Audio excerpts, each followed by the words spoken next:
아침 말씀. 오늘 본문 말씀은 욥기 38장 39절에서 39장 4절까지입니다. 생존은 주가 책임지시니 주를 위해 살기를 힘쓰라. 오늘 본문을 소망의 창으로 보면 야생동물을 통해서 얻는 고통의 교훈이 무엇인지가 보입니다. 소망의 창을 보여주는 구절은 39장 3절과 4절입니다. 그것들은 몸을 구부리고 새끼를 낳으니 그 괴로움이 지나가고 그 새끼는 강하여져서 빈들에서 크다가 나간 후에는 다시 돌아오지 아니하느니라. 하나님의 지혜 가운데 돌보심에 관한 교훈이 이어집니다.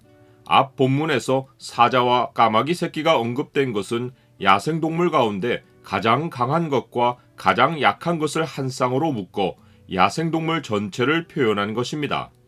온 땅 자연세계에 퍼져 있는 수없는 야생동물은 사람처럼 농사도 짓지 않고 추수곡식을 거두지도 않습니다. 사람이 사냥하여 그들에게 먹이를 갖다 주지도 않습니다.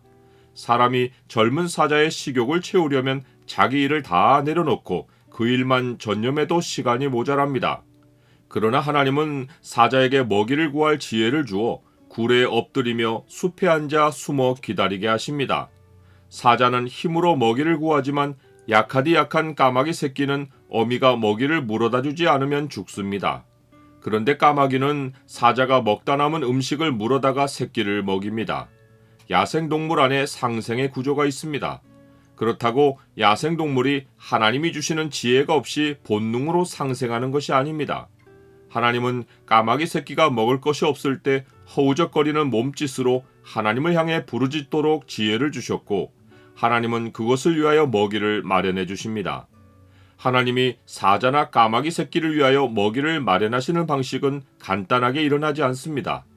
사람은 감히 상상도 할 수 없는 방식으로 하나님은 짐승들의 양식을 공급하십니다. 하나님은 자연의 웅장한 사이클을 사용하여 먹이를 가져다 주시는데 시편이 이 과정을 잘 말해줍니다. 그가 구름으로 하늘을 덮으시며 땅을 위하여 비를 준비하시며 산에 풀이 자라게 하시며 들짐승과 우는 까마귀 새끼에게 먹을 것을 주시는도다.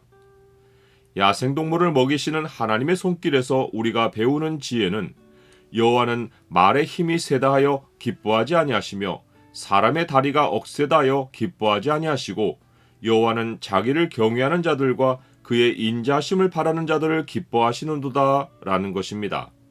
그러하니 우리가 하나님께 나아갈 때 생계에 대한 걱정을 앞세우기보다 감사함으로 여호와께 노래하며 수금으로 하나님께 찬양하는 것이 마땅합니다. 하나님이 욥을 가장 비참한 상태로 낮추신 것은 너희는 가만히 있어 내가 하나님됨을 알지어다 라고 하신 하나님의 말씀을 완벽하게 체험하게 하신 것입니다. 인간 사회에서 버림받고 짐승과 같이 여겨지는 모습으로 내던져졌어도 하나님은 그 낮은 자리의 세계에서 욥에게 하나님이 살아있어 욥을 보살피신다는 사실을 깨닫게 하십니다. 하나님은 솔로몬을 가장 높은 자리까지 올려서 하나님의 지혜를 가르치셨는데 욥은 가장 낮은 자리까지 내려가게 해서 하나님의 지혜를 가르치셨습니다.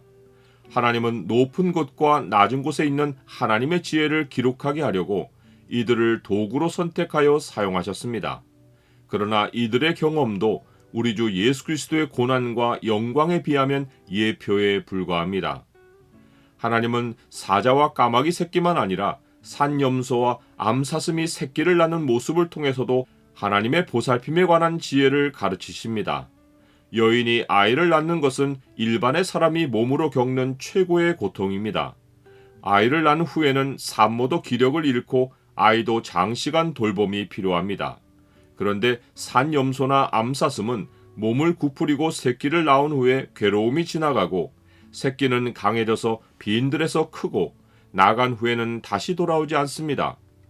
하나님이 인간의 죄로 인하여 여자에게 임신하는 고통을 크게 더하고 수고하여 자식을 낳게 하셨지만 야생동물들은 그렇게 하실 이유가 없으셨습니다. 다만 동물을 비롯하여 창조세계의 모든 피조물은 인간이 만든 죄의 환경을 살며 함께 탄식하고 함께 고통을 겪고 있는 것입니다. 나는 하나님이 나를 보살피신다는 사실을 확신합니까? 하나님이 야생동물도 다 살아갈 길을 마련해 주시는데 하나님의 형상으로 창조하신 자기 백성을 돌보지 않으시겠습니까? 하나님과 끊어져서 죄 아래 살아가는 것은 사람의 죄가 자초한 고난이고 형벌입니다. 거기에는 쉼이 없고 끊임없는 노동과 수고와 괴로움이 있습니다.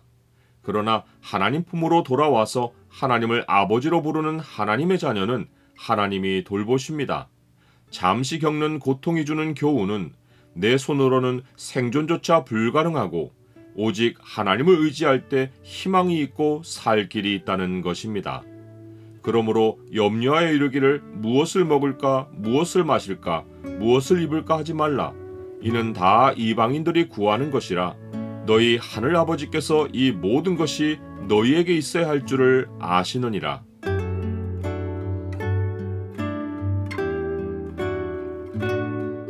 주님, 제가 할 일은 목숨을 위하여 염려하는 것이 아닙니다. 주는 저의 아버지이시고 저는 주의 자녀입니다. 주는 제 마음속 깊은 생각도 다 알고 계십니다. 생존은 주가 책임지시니 오직 주의 나라와 의를 먼저 구하며 살게 하옵소서. 예수 그리스도의 이름으로 기도드립니다. 아멘.